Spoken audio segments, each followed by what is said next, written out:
Daghang riders ang nagpahigayon og Unity Ride dungan sa prayer rally ug candle lighting nga giorganisa sa mga pribadong sektor sa National Highway, Quezon Boulevard, Kidapawan City kagabi Marso 12, 2025.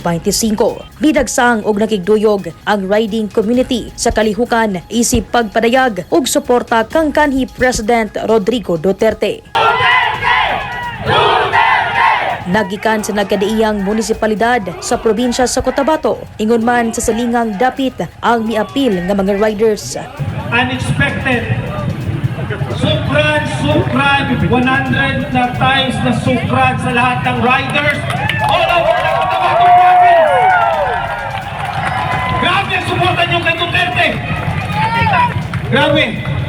Pati sa mga kapitbahay ng ating mga municipality, alam ko nandito.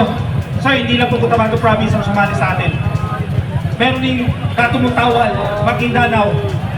I think meron isa may bansalan kung bumaba sila dito. Para ipakita ang suporta at pagmamahal kay Duterte po. Masakit na masakit po talaga, sir.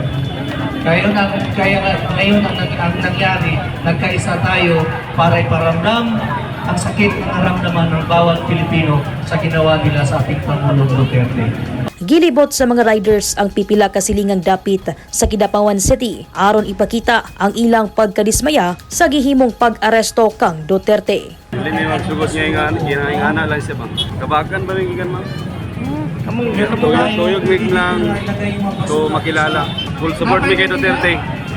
Maskin magkinaon siya. Magsuba ng presidente nga ulit ako ko diri sa Pilipinas kay pinaka-the-best na presidente si FPRRD.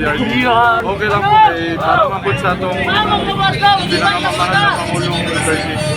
Ibaba na si BBM, resign Marcos. Nagkahiusa-usab ang mga Kidapawenyos sa pag-ampo og pipila ka mga alawiton ang gihalad para kang Duterte. Sumala sa usa sa mga supporter ni Duterte nga dili kini angayan nga arestuhon.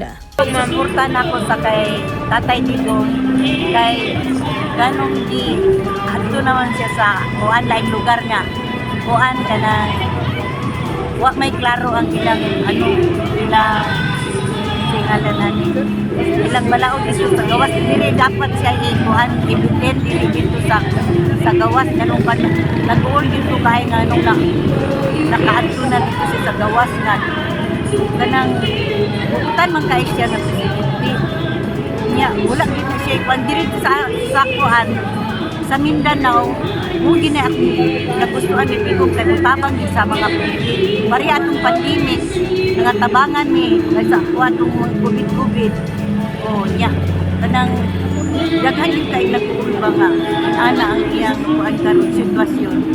Hapsay nga natapos ang aktibidad pinaagi sa pagpantay sa lokal nga kapulisan kauban ng mga personahe sa City Traffic Management and Enforcement Unit. Suportado usab kini ni Kidapawan City Mayor Paulo Evangelista kinsa maoy nagmando nga temporaryong ipasirado ang bahin sa dalan kung asa kini gipahigayon. Anaa na sa Hague sa the Netherlands si Duterte human giaresto pinaagi sa warrant of arrest nga gipagula sa International Criminal Court alang sa kasong crimes against humanity.